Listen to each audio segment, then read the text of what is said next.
Assalamualaikum warahmatullahi wabarakatuh. Selamat pagi, sampai berjumpa kembali dengan saya Juhairia, guru mata pelajaran Sejarah Indonesia. Pada pertemuan kali ini di kelas 12 saya akan membahas bab 1, yaitu tentang perjuangan bangsa Indonesia menghadapi ancaman disintegrasi.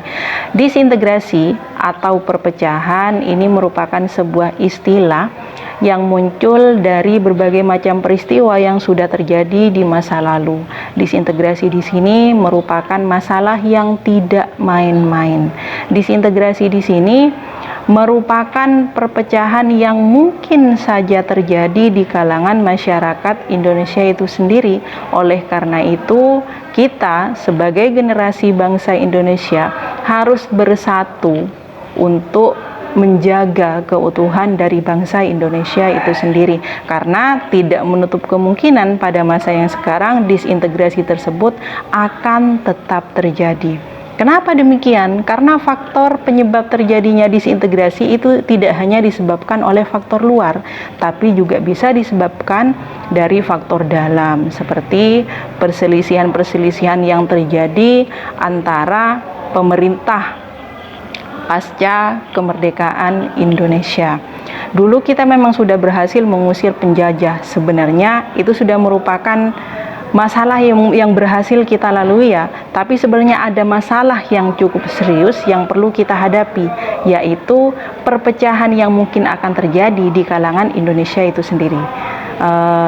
Seperti setelah Indonesia merdeka, para pemerintah hendak atau ingin mewujudkan kemerdekaan Indonesia itu sendiri dengan berbagai macam cara atau hal.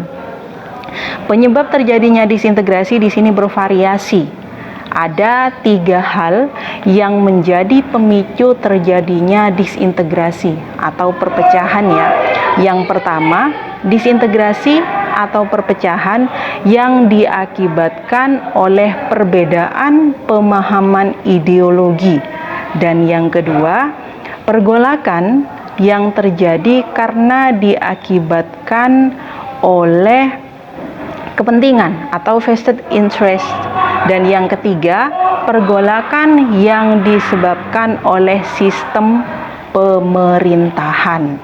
Nah, yang pertama di sini saya akan membahas mengenai disintegrasi yang disebabkan oleh perbedaan pemahaman ideologi. Nah, di sini ada 3, diklasifikasikan menjadi 3. Yang pertama, PKI Madiun yang terjadi pada tahun 1948 atau yang lebih kita kenal lagi dengan istilah Madiun Affair. Yang kedua, ada DI atau TII yang ini terjadi di berbagai wilayah. Dan yang ketiga, yang lebih lekat di ingatan kita, yaitu PKI atau yang lebih kita kenal dengan istilah G30 SPKI. A. Pemberontakan PKI Madiun 1948. Jatuhnya Kabinet Amir Syarifuddin disebabkan oleh kegagalannya dalam perundingan Renville yang hasilnya sangat merugikan Indonesia. Amir bersama PKI, PSI, PBI, SOPSI, dan Pesindo menjadi oposisi bagi pemerintahan Hatta yang terbentuk menggantikannya. Golongan oposisi mengadu domba masyarakat melalui Front Demokrasi Rakyat atau FDR yang dibentuk bulan Februari 1948. Adapun organisasi pendukung pemerintah bergabung dalam sebuah organisasi yang bernama Gerakan Revolusi Rakyat atau GRR. Untuk memperkuat basis massa, FDR membentuk organisasi kaum petani dan buruh. Selain itu, memancing bentrokan dengan menghasut buruh.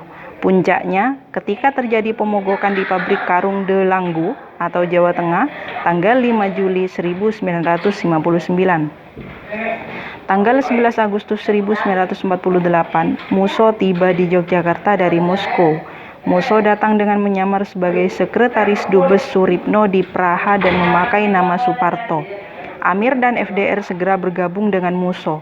Untuk memperkuat organisasi, maka disusunlah doktrin bagi PKI. Doktrin itu bernama Jalan Baru. PKI banyak melakukan kekacauan terutama di Surakarta. Oleh PKI, daerah Surakarta sengaja dijadikan daerah kacau atau Wild West, sementara Madiun dijadikan basis gerilya. Sumarsono, pimpinan pasukan Brigade 29, salah satu sayap militer PKI, melakukan pelucutan senjata atas kelompok militer lain yang ada di Madiun pada 18 September 1948. Musso bersama petinggi FDR kemudian mengumumkan pembentukan Front Nasional Daerah Madiun. Untuk menumpas pemberontakan PKI, pemerintah melancarkan operasi militer. Jenderal Sudirman segera menugaskan Kolonel Nasution dan Letkol Soeharto, Komandan Brigade 10, untuk bergerak pada malam itu juga dan berhasil melucuti persenjataan FDR Yogyakarta. Besoknya menjelang siang, Jenderal Sudirman sudah menerima laporan lengkap dari Kolonel Nasution dan Letkol Soeharto. Setelah itu dilanjutkan rapat Dewan Siasat Militer. Panglima Besar Jenderal Sudirman kemudian memerintahkan Kolonel Sungkono sebagai Panglima Pertahanan Jawa Timur untuk mengerahkan pasukannya menumpas pemberontakan tersebut. Ia mengirim Brigade 2 Siliwangi di bawah pimpinan Letnan Kolonel Sadikin guna merebut kembali Madiun. Adapun Letnan Kolonel Kusno Utomo memimpin Brigade 1 Siliwangi untuk merebut Purwodadi, Blora, Pati, dan Kudus. Berkat dukungan rakyat, tanggal 30 September 1948, Madiun berhasil direbut kembali oleh TNI. Pada akhirnya, tokoh-tokoh PKI seperti Aidit dan Lukman melarikan diri ke Jakarta dengan cara menyamar. Sementara itu, tanggal 31 Oktober 1948, Musso tewas ditembak di sekitar Ponorogo, sedangkan Amir Syarifuddin ditangkap TNI di hutan kawasan Purwodadi. Oleh Pengadilan Militer Yogyakarta, ia dijatuhi hukuman mati dan dieksekusi tanggal 20 Desember 1948 bersamaan dengan meletusnya agresi militer Belanda II. Dengan ditumpasnya pemberontakan PKI di Madiun, maka selamatlah bangsa dan negara Indonesia dari rongrongan dan ancaman kaum komunis yang bertentangan dengan ideologi Pancasila. B. Pembentukan Darul Islam DI atau TII. Tidak dimungkiri peranan umat Islam Indonesia mayoritas dalam perjuangan merebut kemerdekaan. Jumlah mereka sangat besar. Fakta itu dapat dilihat dari banyaknya gerakan serta partai politik Islam yang memperjuangkan kemerdekaan Indonesia, baik dari kalangan modern maupun tradisional. Perjuangan yang gigih dan tanpa pamrih oleh umat Islam secara de facto dianggap kurang mendapat penghargaan dari pemerintah. Akibatnya, muncul rasa ketidakpuasan atau pengkhianatan atas jerih payahnya. Sikap ini ternyata tumbuh subur dan menjadi gunung es pada masa Soekarmaji Marijan Kartosuwiryo yang kemudian mendirikan Darul Islam atau DI dengan pasukannya yang disebut Tentara Islam Indonesia atau TII. Jatuhnya Yogyakarta akibat agresi militer Belanda II membuat tentara divisi Siliwangi harus bergerak kembali ke Jawa Barat. Namun kembalinya pasukan divisi Siliwangi menimbulkan ketegangan dengan Tentara Islam Indonesia atau TII bentukan Kartosuwiryo. Kontak senjata pertama TII dengan pasukan divisi Siliwangi atau Batalion M. Rifai terjadi pada 25 Januari 1949 di desa Atralina, Malangbong. Pertempuran tersebut menjadi awal dari 13 tahun perang antara TNI dan TII. Kartosuwiryo memproklamasikan berdirinya Negara Islam Indonesia atau NII pada 7 Agustus 1949 dengan mengambil kesempatan ketika Perdana Menteri Hatta memimpin delegasi Republik Indonesia mengikuti konferensi meja bundar. Untuk mengatasi pemberontakan, awalnya pemerintah membentuk sebuah komite yang dipimpin Natsir pada bulan September 1949. Akan tetapi, komite gagal meredam pemberontakan Kartosuwiryo sehingga dilakukan operasi militer. Operasi militer untuk menumpas pemberontakan mulai digelar tanggal 27 Agustus 1949. Kodam Siliwangi membuat operasi wilayah gerak, tanah, dan Godam untuk melumpuhkan Kartosuwiryo. Mulai tahun 1960, DI atau TII diisolasi dengan operasi pagar betis dengan mengikut sertakan masyarakat. Tanggal 4 Juni 1962, Kartosuwiryo beserta para pengawalnya dapat ditangkap oleh pasukan divisi Siliwangi dalam operasi Baratayuda di Gunung Geber, daerah Majalaya, Jawa Barat. Kemudian Kartosuwiryo oleh Mahkamah Angkatan Darat dijatuhi hukuman mati sehingga pemberontakan DI atau TII di Jawa Barat dapat dipadamkan. Perkembangan DI atau TII bukan sekedar dinamika politik. Faktanya, DI atau TII terus berkembang dan tersebar ke berbagai daerah seperti Jawa Tengah yang dipimpin oleh Amir Fattah, Sulawesi Selatan yang dipimpin oleh Kahar Muzakar, Aceh yang dipimpin oleh Daud Buro, dan Kalimantan Selatan yang dipimpin oleh Ibnu Hajar. Di Jawa Tengah, DI TII dipimpin Amir Fattah. Mereka sempat mendapat tambahan kekuatan dari sisa-sisa anggota Batalion Lemah Lanang yang mayoritas beranggotakan Laskar Angkatan Umat Islam atau AUI, pimpinan Kiai Mahfud Abdurrahman dan sisa-sisa anggota Batalion 426. Sebelumnya, untuk menghancurkan Batalion 426, pihak Tentara Teritorial 4 di Ponegoro melancarkan Operasi Merdeka Timur. Di Kalimantan Selatan, DI atau TII dipimpin Ibnu Hajar. Sebelumnya Ibnu Hajar membentuk Kesatuan Rakyat Indonesia yang tertindas. Ia dan anak buahnya menyerang pos-pos Kesatuan Angkatan Perang Republik Indonesia di Kalimantan Selatan dan melakukan tindakan-tindakan pengacauan pada Oktober 1950. Pada Juli 1963, Ibnu Hajar berhasil ditangkap dan dijatuhi hukuman mati oleh Mahkamah Militer. Di Sulawesi Selatan, DI atau TII dipimpin Kahar Muzakar. Tanggal 7 Agustus 1953, ia menyatakan sebagai bagian dari NII Kartosuwiryo. Pemerintah RIS menggelar operasi Tumpas untuk memadamkan pemberontakan.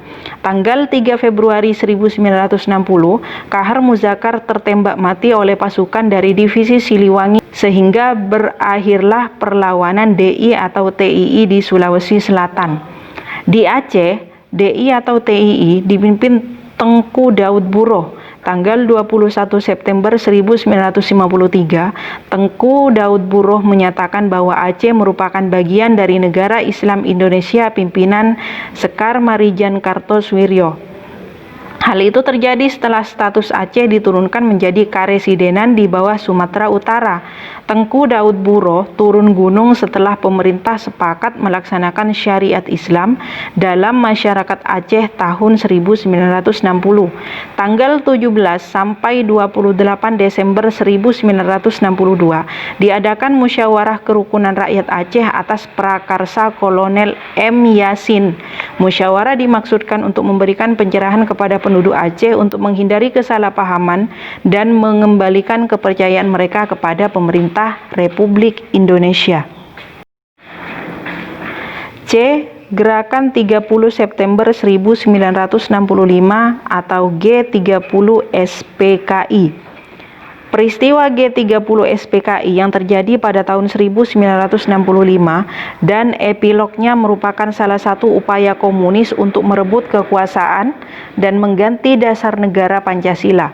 Walaupun demikian, ada beberapa pendapat tentang dalang pelaku G30 SPKI sebagai berikut. 1. Biro Khusus PKI adalah dalang G30S, merupakan teori yang dikemukakan Nugroho Noto Susanto, Ismail Saleh, dan Arnold Brahman. 2. TNI Angkatan Darat adalah dalang G30S, merupakan teori yang dikemukakan oleh Benedict Anderson dan Ruth McPhee. Teorinya dikenal sebagai Cornell Paper. W.F. Wertheim, M.R. Siregar, dan Kohn Holtzeppel. 3. Presiden Soekarno adalah dalang G30S. Versi ini dikembangkan oleh Anthony Dake dan John Hughes.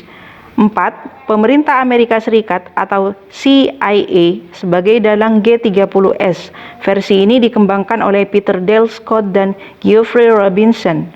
5. Dalam The Genesis of Konfrontasi, Malaysia, Brunei, dan Indonesia 1945 sampai 1965, Greg Paul Grain mensinyalir bahwa G30S adalah pertemuan antara rencana Inggris dan Amerika Serikat. 6. Tidak ada dalang tunggal dalam kasus G30S. Versi ini dikemukakan oleh Presiden Soekarno, muncul dalam pidato Nawaksara dan pelengkap Nawaksara, dan diyakini oleh Manai Sofian, Oi Jo Tat, dan lainnya. 7. Maijen Soeharto adalah dalang G30S. Versi ini diungkapkan oleh W.F. Wertheim dalam artikelnya yang berjudul Soeharto and the Untung Cove the Missing Link pada tahun 1970. Puncak ketegangan politik terjadi secara nasional pada dini hari tanggal 30 September 1965 atau awal 1 Oktober 1965. Terjadi penculikan dan pembunuhan terhadap para perwira TNI Angkatan Darat. Penculikan ini dilakukan oleh sekelompok militer yang menamakan diri sebagai Gerakan 30 September. Aksi ini dibawa pimpinan Letkol Untung Syamsuri, Komandan Batalion 1 Resimen Cakra Birawa.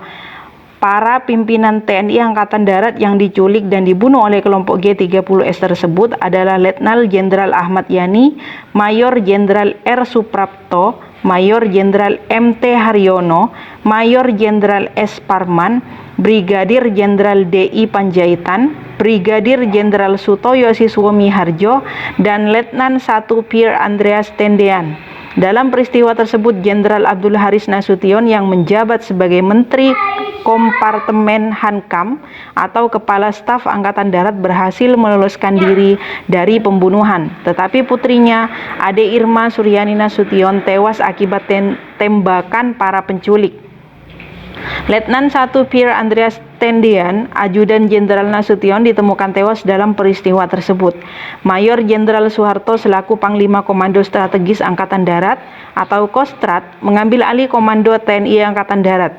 Sebab belum ada kepastian mengenai nasib Letjen Ahmad Yani yang menjabat Menteri Panglima Angkatan Darat. Dengan menghimpun pasukan lain termasuk Divisi Siliwangi dan Resimen Para Komando Angkatan Darat atau RPKAD di bawah pimpinan Kolonel Sarwo Edi Wibowo, Panglima Kostrat mulai memimpin operasi penumpasan terhadap pelaku G30S.